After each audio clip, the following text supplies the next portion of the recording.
Hello friends, आपके अपने channel study success class में आपका फिर से स्वागत है। तो हम आपके लिए लेकर आए हैं आज हिंदी व्याकरण का वर्ण विचार, शब्द विचार, विकारी और अविकारी शब्दों के कुछ इंपॉर्टेंट प्रश्न। तो चलिए शुरू करते हैं बिना किसी देरी के पहले प्रश्न से। तो पहला प्रश्न है आपका दोस्तों कि वर्ण के समुदाय को क्या कहते हैं। यहाँ पे वर्णों का समुदाय होना चाहिए, वर्ण का है तो वर्णों के समुदाय को वर्णमाला कहते हैं दोस्तों। हम लोग वर्णों के समुदाय को वर्णमाला कहते हैं। अगला प्रश्न है कि हिंदी वर्णमाला में वर्णों की कुल संख्या कितनी है। तो हिंदी वर्णमाला में वर्णों की कुल संख्या 52 है। उसके बाद ह्रस्व स्वर की संख्या कितनी है। तो ह्रस्व स्वर की संख्या 3 है। 4 है दोस्तों, 4 है। हर्ष ई, हर्ष उ और री। अगला है दोस्तों दीर्घ स्वर की संख्या कितनी है। तो दीर्घ स्वर की संख्या हमारी 3 है। दीर्घ ई, दीर्घ उ। हर्ष ई और दीर्घ ई के मेल से कौन सा शब्द बनेगा। तो हर्ष ई और दीर्घ ई के मेल से दीर्घ ई बनेगा दोस्तों। अगला प्रश्न है हमारा कि स्पर्श व्यंजन की संख्या कितनी है। तो स्पर्श व्यंजन की संख्या आपका 25 होता है, क से म तक। अगला है यह कौन सा व्यंजन है। तो यह जो है वो दोस्तों आपका है अंतःस्थ व्यंजन, अंदर स्थित हवा बाहर निकालती। अगला है कपड़ा कैसे दस शब्द है दोस्तों। कपड़ा है देशज, देश में जिसका उत्पत्ति होता है वो देशज कहलाता है और उसका प्रयोग भी देश के अंदर होता है। पगड़ी, पगड़ी कैसे शब्द है। ये भी दोस्तों हमारा देशज शब्द है, पगड़ी।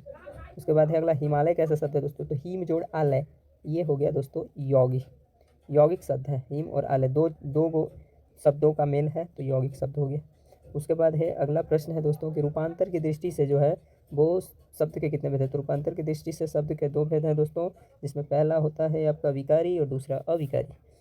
अगला है आपका कि जिसका उच्चारण केवल मुंह की सहायता से होता है उसे निर्नुनासिक कहा जाता है, निर्नुनासिक। ठीक है। उसके बाद अगला प्रश्न है दोस्तों हमारा कि जिसके उच्चारण नाक और मुंह दोनों की सहायता ली जाती है। तो नाक और मुंह दोनों, तो अनुनासिक, अनुनासिक इसको कहा जाता है। अगला प्रश्न है हमारा कि सांप कैसा है। तो सांप जो है वो दोस्तों वो है अनुनासिक, जिसमें नाक और मुंह दोनों की सहायता ली जाती है। उसके बाद अगला है सर्वनाम के कितने भेद हैं। तो सर्वनाम के दोस्तों 6 भेद हैं। विशेषण के कितने भेद हैं। तो विशेषण के आपका 4 भेद हैं। मेरे घर कोई आया है, कोई आया है फिक्स नहीं है तो ये हो गया अनिश्चयवाचक सर्वनाम, अनिश्चयवाचक सर्वनाम, फिक्स नहीं है कि कौन आया। अगला है यह पुस्तक मेरी है। तो हाँ, यह पुस्तक मेरी है, मेरा फिक्स है कि मेरा ये पुस्तक है। तो ये हो गया आपका दोस्तों संबंधवाचक सर्वनाम, सॉरी संबंध नहीं दोस्तों, निजवाचक, क्योंकि निश्चित है कि मेरा है तो ये हो गया आपका निजवाचक सर्वनाम। निश्चित है कि मेरा है तो ये निजवाचक। ठीक है। अगला है कि नाद की दृष्टि से वर्ण के कितने भेद हैं। तो आपका दोस्तों नाद की दृष्टि से घोष और अघोष 2 वर्ण होते हैं। नाद की दृष्टि से घोष और अघोष वर्ण। उसके बाद है कि र का उच्चारण स्थान क्या है। तो र का जो उच्चारण स्थान है दोस्तों वो होता है मूर्धा।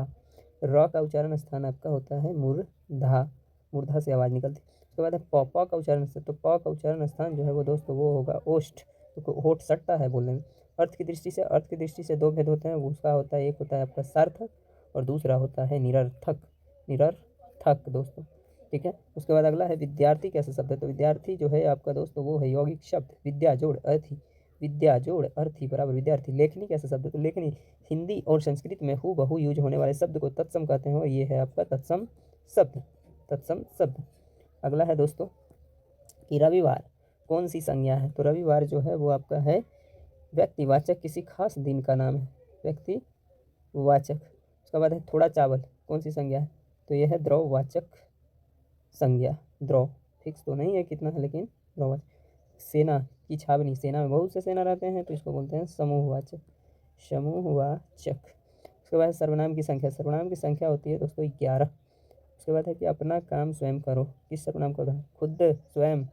तो ये हो गया निजता या अपनापन का बोध है तो ये हो गया निजवाचक, निजवाचक। उसके बाद है जो आया है सो जाएगा, ये एक वाक्य का संबंध दूसरे वाक्य से, यानी जो धरती पे आया उसको एक दिन जाना जरूर है तो ये हो गया संबंधवाचक सर्वनाम। ठीक है दोस्तों। इसके बाद है आपका कि जो विशेषण की विशेषता बतलाए उसे क्या कहते हैं। विशेषण की भी विशेषता बताए उसको बोलते हैं प्रविशेषण, प्रविशेषण। जो विशेषण की विशेषता बताए उसे जो निजता या अपनापन का बोध कराता है उसे बोलते हैं निजवाचक सर्वनाम, निजवाचक। उसके बाद अगला जो जिससे स्त्री और पुरुष के नाम का बोध होता है उसे बोलते हैं दोस्तों पुरुष, पुरुषवाचक सर्वनाम। अगला है कि आप कौन हैं, किस सर्वनाम, यहाँ पे क्वेश्चन मार्क होना चाहिए था। आप कौन हैं किस सर्वनाम का उदाहरण। तो आप कौन हैं ये हो गया प्रश्नवाचक, प्रश्न पूछने का बोध हो रहा है तो ये प्रश्नवाचक सर्वनाम हो गया। उसके बाद है कि 5 kg चावल किस विशेषण का उदाहरण। तो 5 kg, तो साफ पता चला कि परिमाणवाचक, परिमाण की कितना है भैया, तो 5 kg है। ठीक है, अगला है दोस्तों आपका कि वह बहुत चालाक है। किस विशेषण, चालाक में भी बहुत चालाक, विशेषण की विशेषता, यह हो गया प्रविशेषण का उदाहरण है। प्रविशेषण, यह है आपका प्रविशेषण का उदाहरण। अगला है जिसकी विशेषता बताई जाए, जिसकी विशेषता बताई जाए उसे विशेष से कहते हैं। जिस शब्द की विशेषता बताई जाती है उसे विशेष से कहा जाता है।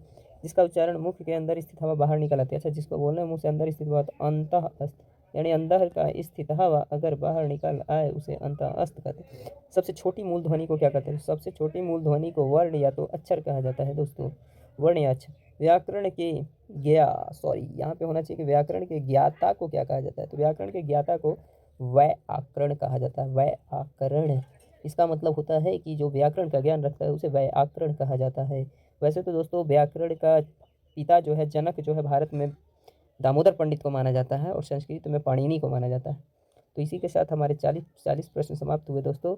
और आपको कैसा वीडियो लगा? अगर अच्छा लगा है दोस्तों तो लाइक वगैरह कर दिया कीजिए, और ऐसा और भी वीडियो हम लोग लाएंगे जो आपके लिए यूज़फुल होगा। चलिए इसी के साथ धन्यवाद।